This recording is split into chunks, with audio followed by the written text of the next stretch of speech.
Blood scent in the mist of Yunnan. In the mountainous northwestern region of Yunnan, China, where ancient Thai villages nestle at the foot of the Ilao Mountains, Thai women never dare to raise their voices or speak ill of each other in public. They fear that the wind will carry their words to the Phai Phong, vampires living among ordinary people, in the form of old or middle-aged women, always with a gentle smile on their faces. They are called Phai Phong. They are not monsters with exposed white bones or long fangs. They are neighbors, vegetable vendors at the market, or old women who visit when a new baby is born. A terrifying memory in Man Village. Ms. Lo T. Duyan still hasn't forgotten that afternoon 19 years ago. She took her 3-year-old eldest daughter, little Kyo, to the fields to plant corn. The little girl sat playing under an ancient tree, her skin fair and rosy, her cheeks chubby. Ms. Duyan had only hoed a few times when she saw a woman in a gray dress approach. The woman bent down, gently kissed little Kyo's cheek, and then quickly turned away. Just a few seconds later, Ms. Duyan heard the baby scream and then fall silent. When she ran over, baby Kyo was lying on the ground, her lips purple, her skin as white as paper. The blood in her body had completely disappeared. The doctor at the district hospital just shook his head. She has no blood. She can't be saved.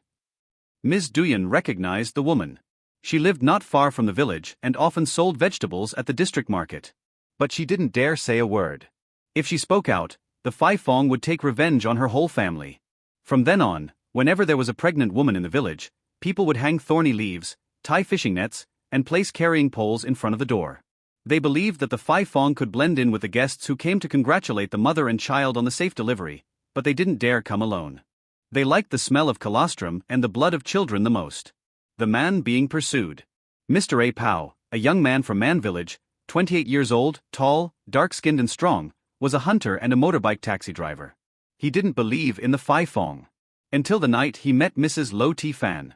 Mrs. Fan was over 60, thin, and always smiling kindly. She sold vegetables and plums at the market. She lived alone, her husband had died long ago. That night, a Pao drove her home after the market closed late. On the foggy mountain pass, she softly said, "You're so strong, young man. Your blood smells so good."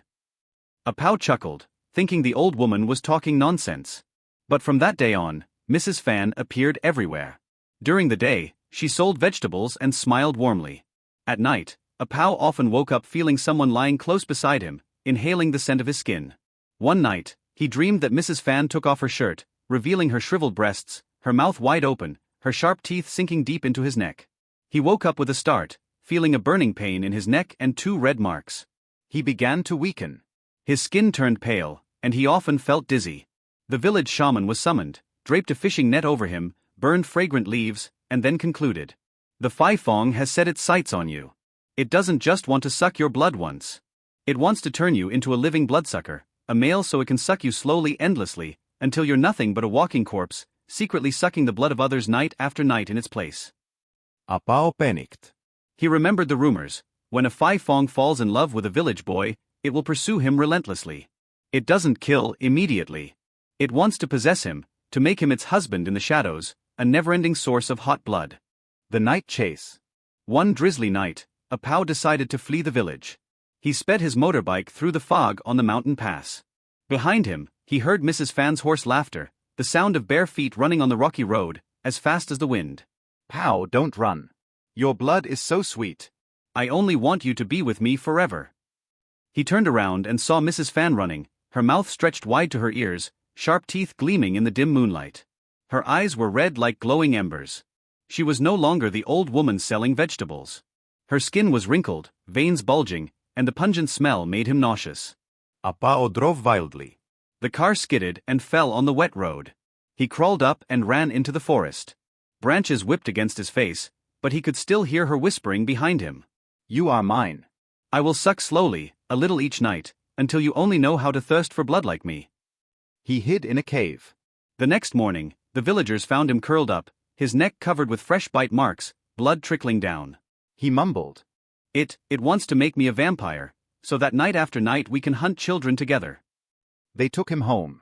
The shaman performed a grand ceremony, sacrificing 3 chickens and hanging nets all over the house.